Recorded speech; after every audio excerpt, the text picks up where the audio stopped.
welcome to our podcast. I'm Trelawney. I'm a relationship coach. I've worked at the high end of personal matchmaking for over 10 years, and I also really love reality telly. Can I introduce you to Andrew? Hi, everybody. My name's Andrew Parker-Dennis. I'm the MD of the biggest matchmaking group in the UK, Dating Options Limited. And I too am addicted to reality TV. Okay, thank you, Andrew. So today we're going to talk about the second commitment ceremony in Married at First Sight. So things have happened, developed since we spoke about the first commitment ceremony, but let's see how much the couples have actually moved on. Shall we start with Nathaniel and Ella? Yes. Yeah, a good place to start. Okay. I'll kind of give you my thoughts and then let me know what you think. So obviously Nathaniel is making it quite clear that he's had these deep connections. He's really been in love in the past, and he's also developing some strong connections with people in the group. And he seems to be constantly trying to encourage Ella to dig deeper. But it does feel as though he's asking her to give him something that if she's just being herself, she just can't give him at this point. What do you think? Yeah, I agree. I think at the minute, Nathaniel is only thinking about his needs, his wants, his desires. Ella's almost become second to that.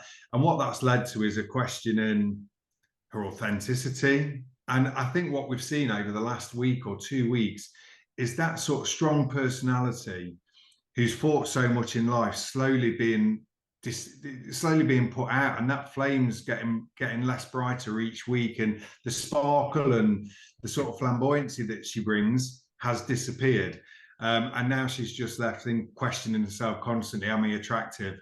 Is there something wrong with my personality? Am I shallow? All these things, and again, publicly voiced, which is very hard to handle in front of the group, which saw obviously Ella get up and walk out, not in a tantrum, not storming out in any way, but just the emotional overload was too much for her to take. So I think Nathaniel actually needs to step back now and look at himself and sort of question his behaviour. He's done, as we talked about last week, from outing the fact that at one point she used to be a stripper, across the whole of the network, to then just questioning her actual personality and the fact that she isn't, and she's almost like becoming what he's expecting by saying, yeah, I've only just found myself. I realise I don't understand who I am. I think she did. I think she was strong, powerful, an independent woman that seems to have had a light put out at the minute by Nathaniel. So hopefully she refines that and regains confidence in herself. Yeah, I think it's a illustration of what happens when we're in a relationship and somebody's making us feel like we're not quite enough. Yeah. In Nathaniel's defense, he's just trying to be honest, but you can see, as you say, she's shrinking. She looks confused most of the time.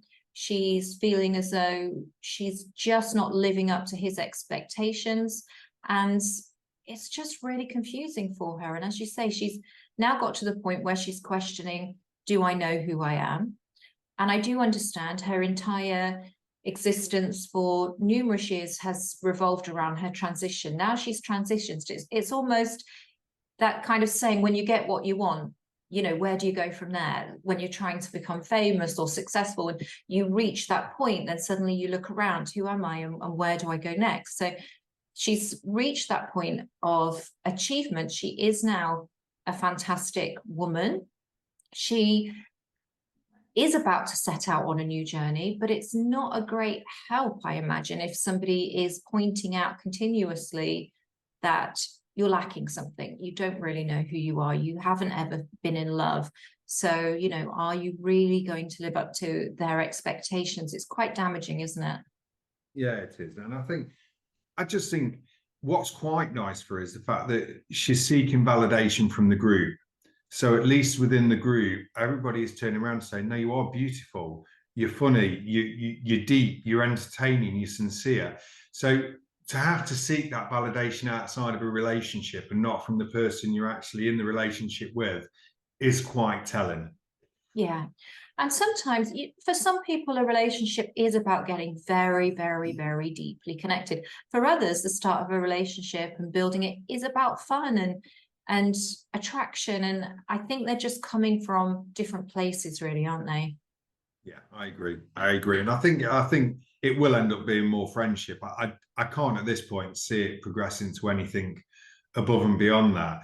But right now, I think friendship, understanding and caring of somebody's emotional needs is going to be very important to Ella. So if that's how it transpires moving forward, that's great. But I think Nathaniel, sorry, perhaps just needs to stop kicking in with such big comments all the time now and accept there's no emotional connection there now. And Ella needs to do that and just focus on the support that both of them perhaps need through the process for the rest of it. Yeah, because he's very kind of, if you realize he's upset her, he's very kind of very supportive. But in some ways that maybe makes it more difficult when he's hugging her and saying, I'm with you, I've got you, we're going to do this together. If he really senses deep down this is never going to be a romantic relationship, it's quite a confusing roller coaster for Ella to be on, isn't it? Yeah, and I know he talks about wanting to get deeper, explore deeper, but it's a lack of emotional intelligence if he's not realizing what he's saying is hurtful in its first instant. So perhaps he needs to have a look at his own approach and realize that perhaps he's not as emotionally intelligent as he perhaps thinks he is, because otherwise he wouldn't miss these early signals of upsetting Ella in the first instant. Yeah, I agree. So let's move on to another couple that we've had concerns about, Roz and Thomas. Yes. Now, Roz and Thomas were back, still together. It was a very mixed kind of narrative from them, because on the one hand, Thomas is saying, well, I've kind of pulled back physical affection because I'm not sure how Roz feels. Roz is saying, I'm really not sure how I feel. I personally get the impression she's feeling that there just isn't that attraction and chemistry there. But then they're saying, but we've had a really nice week and we really like each other and we're really getting on. So we're going to stay and keep going. But for me, the fact that Thomas arrived fairly damaged by a previous relationship, and to now be hearing constantly, I just don't know if I feel anything for you. I don't know if I fancy you. I don't know if it will ever be there. I don't see that as really helping him to grow. What do you think?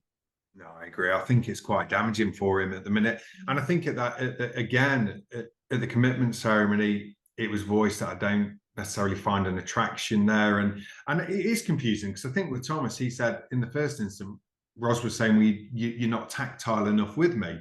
At the commitment ceremony afterward, he was saying, well, I do like to give hugs and cuddles. He's scared.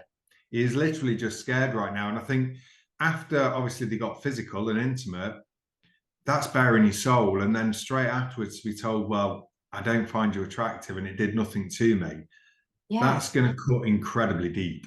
Yes. I mean, that's really crushing, isn't it? You would kind of want to say, okay, thank you. I'm going to leave now. I'm done now. Sorry. Yeah. I'm surprised they've continued. Maybe it's on the back that they've had a good week, they've got on well, and they've had more open discussions. The next week, I think, will go either way. I think they'll either move to the next level, or I think we'll be seeing those leave the process.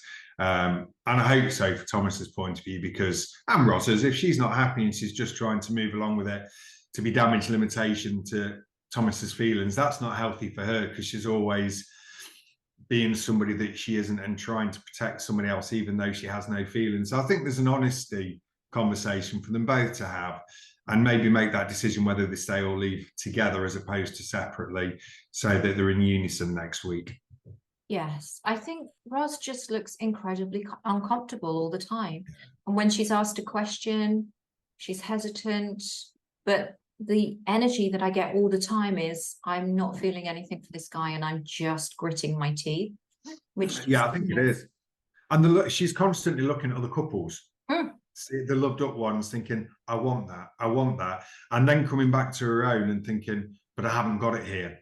And it's almost like comparing. We see that on social media, don't we? I mean, people compare people's lives to what they're seeing, but it's through rose-tinted glasses. And, you know, behind the scenes, as we've seen with some of the couples, it's a different story to what they portray.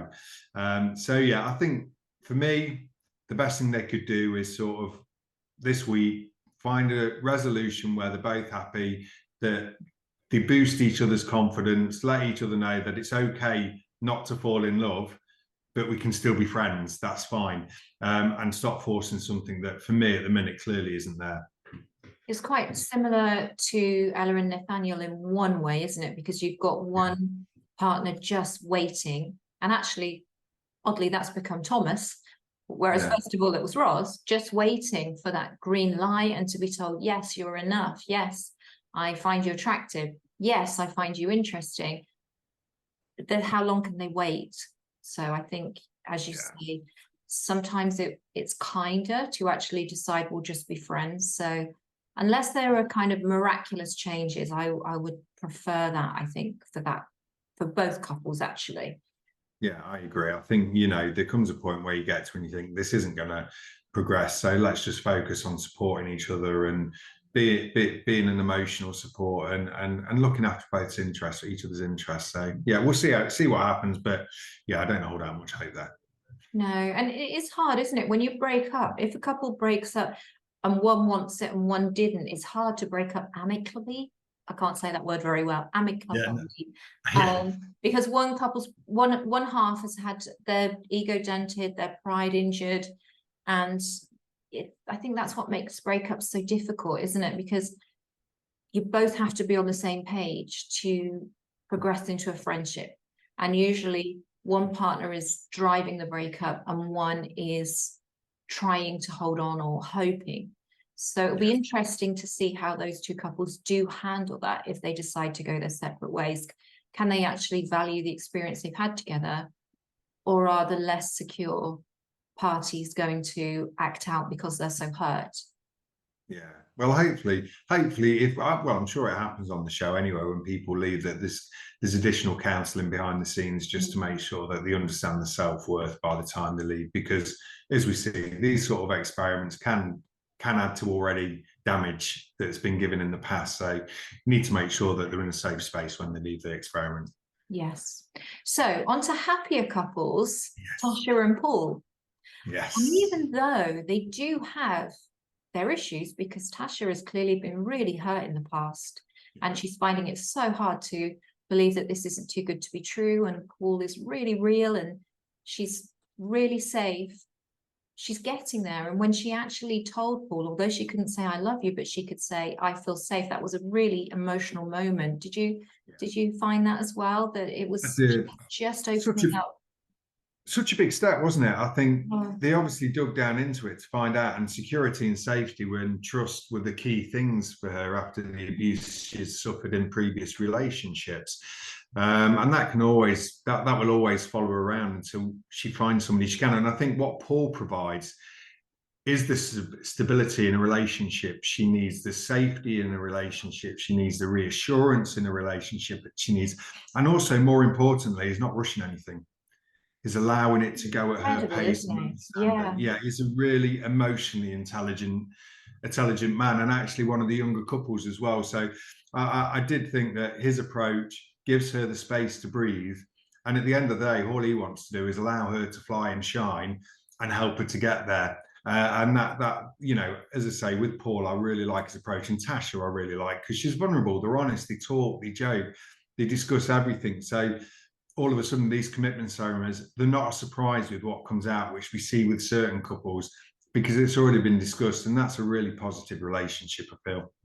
Yeah, I think, as you say, emotional maturity is, we see here how important it is, because Paul could be saying, well, why won't you sleep with me? Well, why won't you say you love me? You know, do you find me attractive? Is it, what's happening here? But instead, he's just kind of accepting we really connect. She is hurt. She's going to need to take her time, and I'm going to give her that space. And now they have become intimate, and the relationship is growing every day. So it's rare, actually, to find that level of emotional maturity. But we just see what a gift it is, don't we? Because he is not allowing the things that Tasha needs to impact his own self-esteem. So the fact that not being selfish in relationship, is he? Is not being selfish, thinking this is what I need. All he's focusing on is what Tasha needs. And yet his needs are being met because he wants to care for somebody, he wants to love somebody, he wants the journey. But it's not overcomplicated by thinking with a tick box, well, I want this, A, B, C, D, E, F, G. It's thinking, right, Tasha needs ABC, so they'll become my priority in order to make her feel comfortable. And that is a very positive relationship and a positive way to approach it as well. Yeah, it's a really big lesson. You know, whatever age we are, emotional maturity can go out the window when we meet somebody new and we get very excited about something. So it's just such a great lesson in not letting what your partner needs impact your own self-esteem. So not being ego-driven. You know, if they need time, if they need space, that doesn't have to impact the way you feel about yourself. It just is something, if you're willing to give to allow the relationship to grow, you give. Yeah. Yeah. And that's a two-way stream, isn't it? So they work incredibly well, and you know, they complement each other incredibly well as well. So yeah, really pleased with those. And I'd be amazed if anything happens over the next week. I think they'll go from strength to strength, especially now that they have got into the more intimacy side of a relationship. That's only going to blossom. And of course, the stark contrast to Ros and Thomas, after that, it was kind of like, well, that did nothing for me. I didn't feel anything. Whereas both these two turned around and said, actually, that connection's grown even deeper on such a more intimate level. So yeah, I've got strong hopes for those. Yeah. Moving to a completely different kind of relationship, Shona and Brad. Yeah.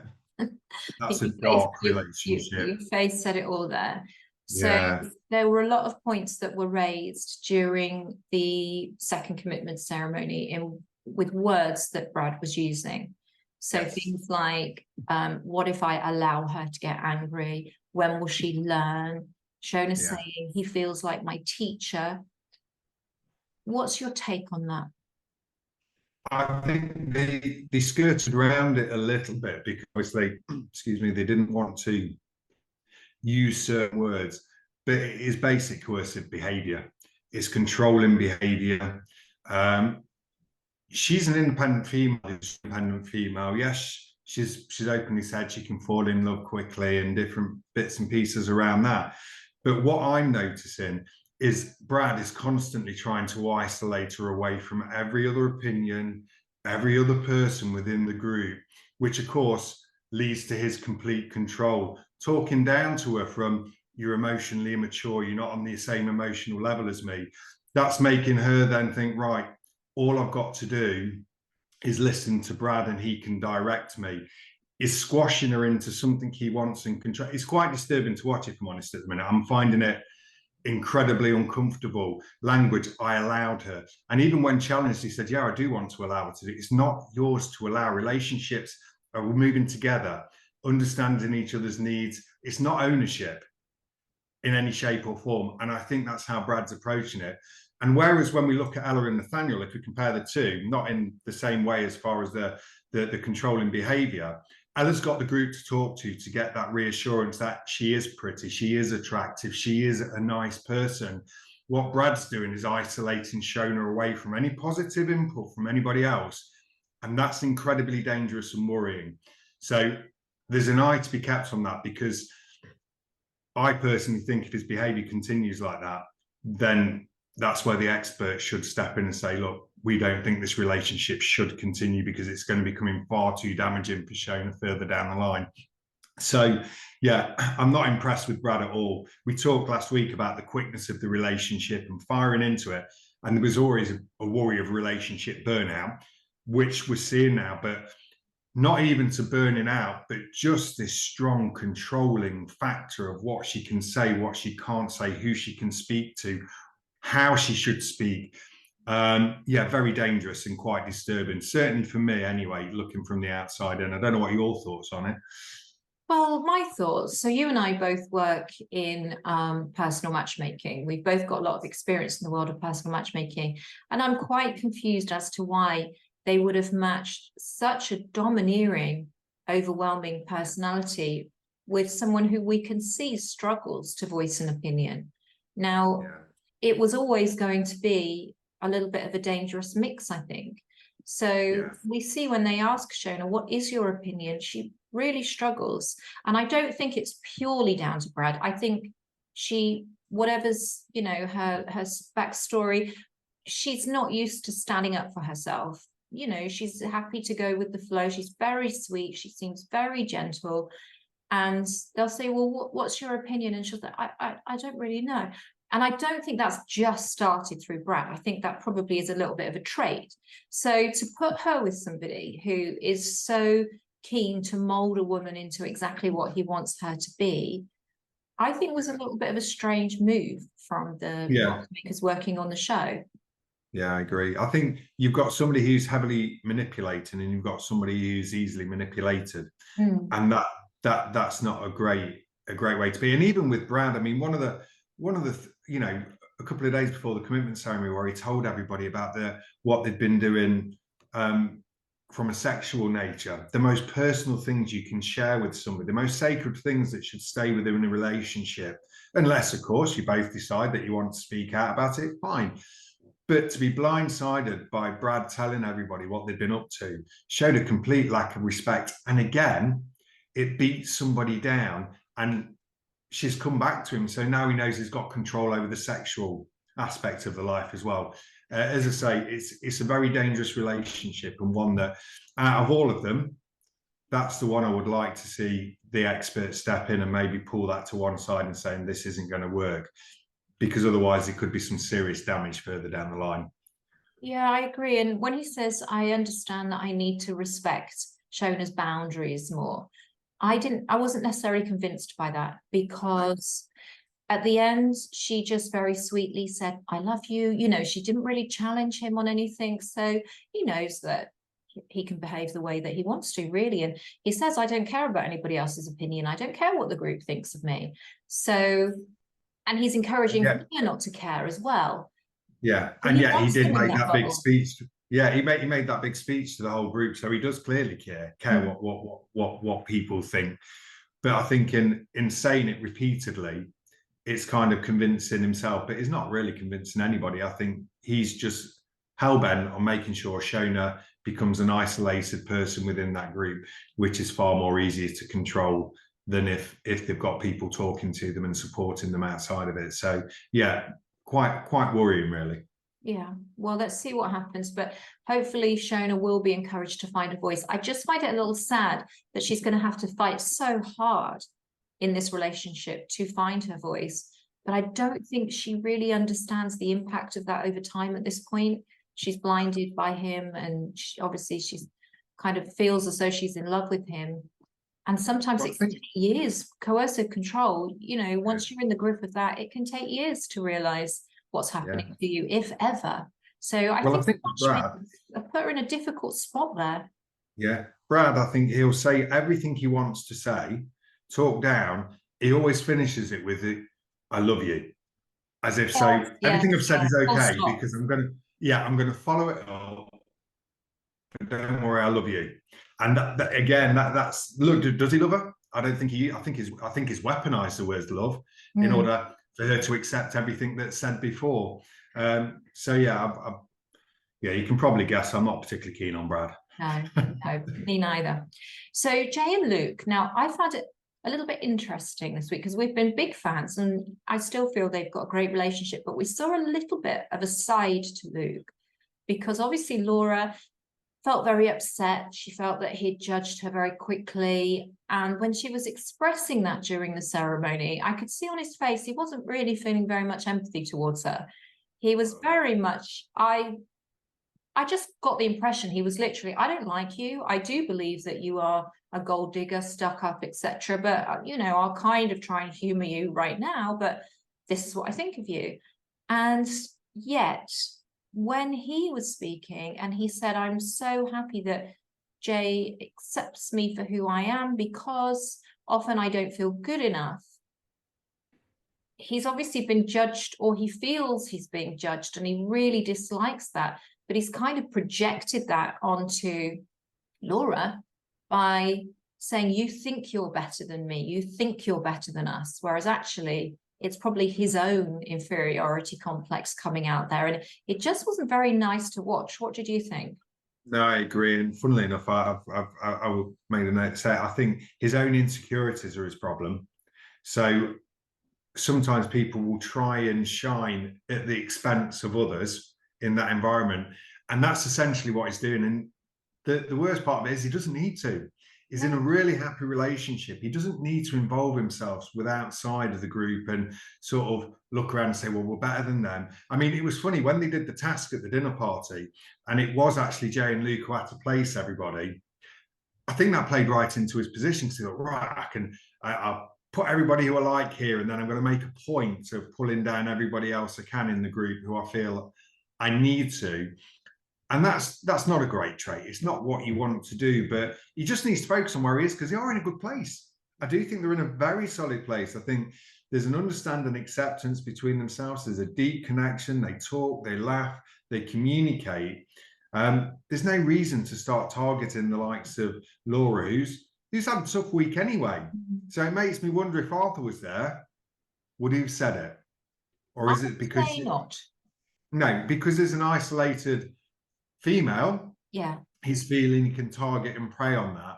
So he needs to perhaps have a look at himself in the mirror and ask himself the question if that's right. And for me, I don't think it was. He didn't show remorse, and then to open up and obviously show the emotion he did to get the support of the rest of the group, it seemed quite calculated to justify what had been said. But we'll see how that plays out.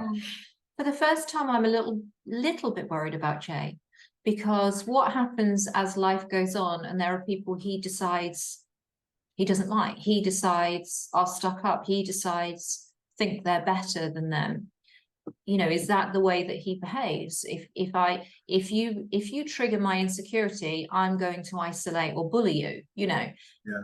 And I know bully is a strong word, but there just seemed to be that possibility of that kind of behavior, purely because, as you said, there was no remorse. He was just looking, oh, I'm surprised she's upset, now she's crying. And you could just feel in his, you know, stuck up girl is now crying, I don't care, rather than actually seeing her as a human being. He sort of thought, oh, she's playing the emotion card. And I actually think that what she was being was very honest. And when she talked about her dad and the fact that she was a strong, independent woman, which she is, and actually one of the strongest, because with her and Arthur, that connection wasn't there. But she didn't turn to the rest of the group at the time. She wasn't, you know, crying or getting upset or angry. She's actually guided Arthur to a better place and to being a better person. That's a strong woman who's in control of her own emotions and her own destiny. She doesn't need other people's money. She might like the finer things in life. That's fine. If she wants to go down that route, it's absolutely perfect. But I think Luke has a little bit of jealousy about that, and perhaps wants to judge. And you know, the worst thing you can do with anybody is judge people on first impressions, because often you can end up with a little bit of egg on your face because you get it all wrong. But once it's out there in the open and said, there's no taking it back. But it wouldn't surprise me when Arthur's back, if he pulls Luke to one side. I think he will, if I'm honest. Yes. And I think he'll have a chat with him and just say that's completely unacceptable behaviour. Nobody's talking about yourself or Jay in any negative way. So please don't talk about Laura in that way. And I do think Arthur will stand up to the plate, and that could be the catalyst that pushes Arthur and Laura along to the next level. So in some respects, it could work out incredibly well for them in the relationship if Arthur responds in the way that I hope he will.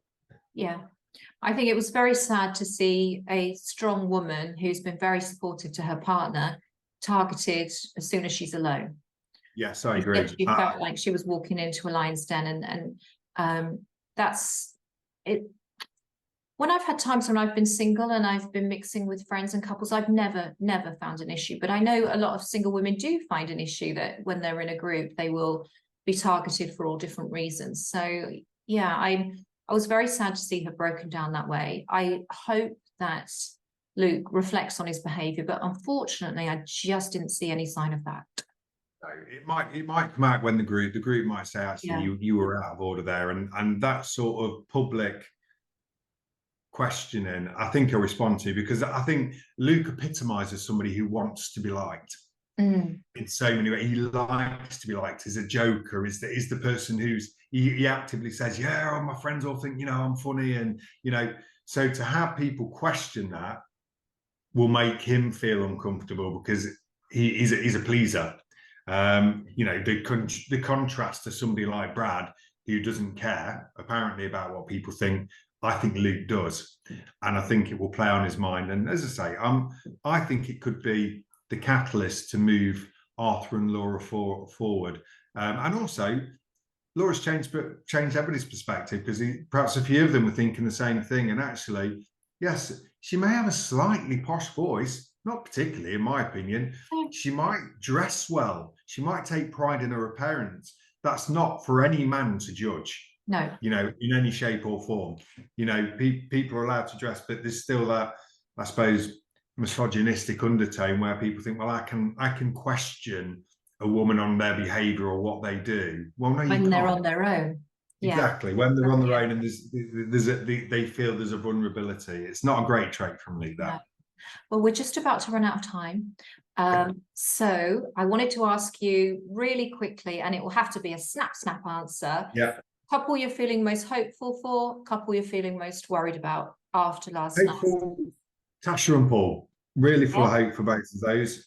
Most worried about, I would say, I'm worried about Shona and Brad, purely that I'm concerned about Shona and the way the relationship's developing. I think there'll be others that fall away, such as Roz, Thomas, Ella and Nathaniel, but the one I am worried about is Brad and Shona, because of Brad's behaviour. Okay, thank you, Andrew, and I can't wait to see you next week to see what's been going on. Yeah, okay. You too. Thank you. Take care. See you soon. Bye-bye. See you.